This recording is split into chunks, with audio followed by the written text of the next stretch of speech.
Get sidetracked. Okay, get sidetracked. So today I'm going to talk about Danang, Vietnam. Right away I'm going to show you a picture of Obama, because as soon as I got to Vietnam I could see, Anthony Bourdain, who's one of my idols. A lot of travelers love Anthony Bourdain, and I do as well. So there's a famous show where he was with Obama in Vietnam, and basically this photo is everywhere. So I saw it as soon as I got to my hotel. There was a restaurant right next to my hotel, and it had Obama and Anthony Bourdain. So that was kind of my introduction to Danang already. Danang is basically a city with an ocean. It's a very beautiful ocean. I'm just going to show a lot of pictures of the ocean because it's such a big attraction for the city. So basically, the city, I didn't really know much about it. I went to Vietnam for the first time in, this is in 2018, these photos, but the first time I went was the year 2000. So I went through all of Vietnam in the year 2000, 18 years ago. Danang wasn't really something I thought about. I did go to a lot of other cities near there, but not Danang. One of the things I'm going to show is there's all these little circular boats in this area. So a lot of people will try to ride these, and they're kind of buoyant, so they kind of go like like a half ball in the ocean. So it's quite interesting. So there's a lot of seafood restaurants in Vietnam, and there's a lot of Koreans. I don't have a lot of pictures of Koreans, but I could see them everywhere.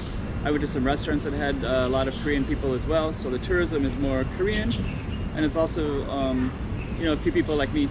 So I did see some other expats there, but most of the people were locals. Thought I'd describe Danang. Basically, it's like one big long beach, and then you can actually walk to the airport if you wanted to, maybe 3 kilometers away to get to the airport. And of course I didn't do it. It's quite spread out, so it's not spread out, but the city is growing quite a bit. So there's a lot of, I'll kind of describe the city, but basically there's a beautiful beach, and there's a lot of hotels that are being built right at the beach.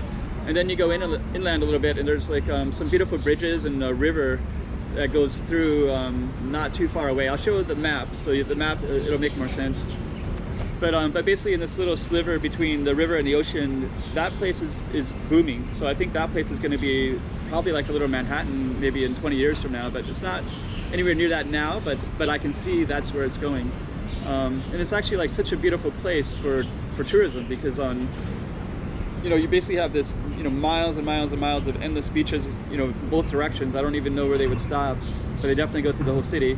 And then you walk across this kind of area, and then on the other side of the river, that's where the airport's going to be, and that's where more of the town is at. So that's already established already, and there's also quite a few interesting streets in that area, lots of businesses already, and a lot of people will walk around near this waterfront. There's a waterfront near this kind of, I don't know if that's what that is, like a bay or a river or something like that, but basically there's lots of tourists on both sides of those that just walk up and down, and then you have the beach. So basically I feel like the whole city could be this, already is and will be just an amazing place for tourism. So I can see it, after, but when I first went to Vietnam, I fell in love with Hanoi first, and then later I started, there's so many different cities in Vietnam. So, of course I've liked, Hoi An and lots of different places in the past.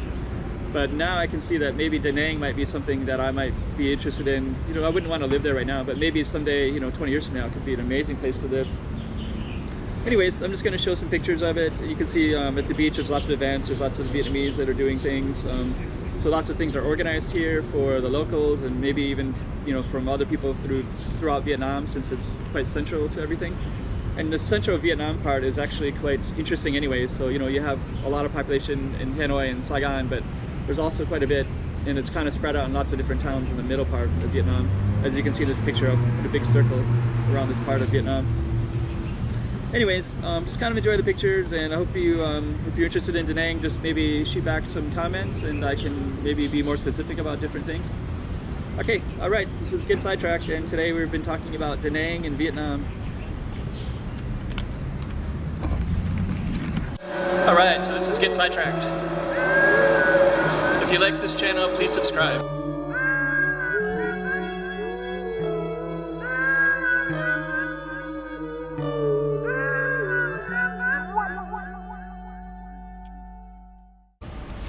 Subscribe to my channel. Subscribe to my channel.